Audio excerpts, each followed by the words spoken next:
নানুর বিধানসভার অন্তর্গত আঙ্গোরা গ্রামে আরএসএসের রিন্টু পালকে মারধরের অভিযোগ। প্রায় 25 থেকে 26 জন টিএমসিপির দুষ্কৃতী জোরপূর্বক পার্টি অফিসে তুলে নিয়ে গিয়ে শারীরিক হেনস্থা করেছে রিন্টুকে, এমনটাই অভিযোগ। শুধু তাই নয়, সংঘের কার্যকলাপ বন্ধ না করলে প্রাণনাশের হুমকিও দেওয়া হয়।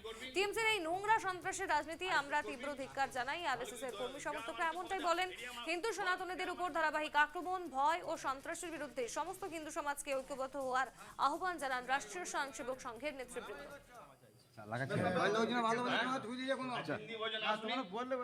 এই আজকের মতো ছেড়ে দিলাম,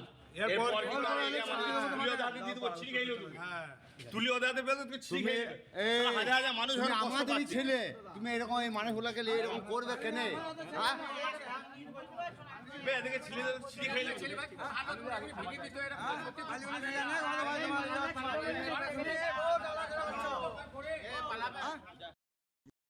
তৃণমূল পার্টি অফিসে তৃণমূলের কর্মী কার্যকর্তারা যে অমানবিক ঘটনাটা ঘটালো, এটা সভ্য সমাজের একটি লজ্জা।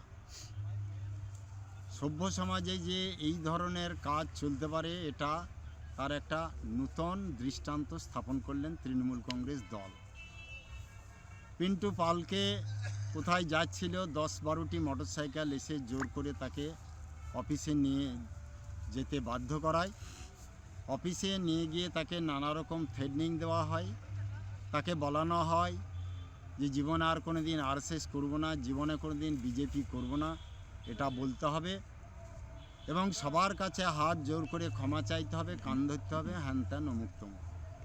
এই যে বিষয়টা ঘটালো, পুরো তার নেতৃত্ব দিচ্ছেন একজন দাড়িওয়ালা এক ভদ্রলোক।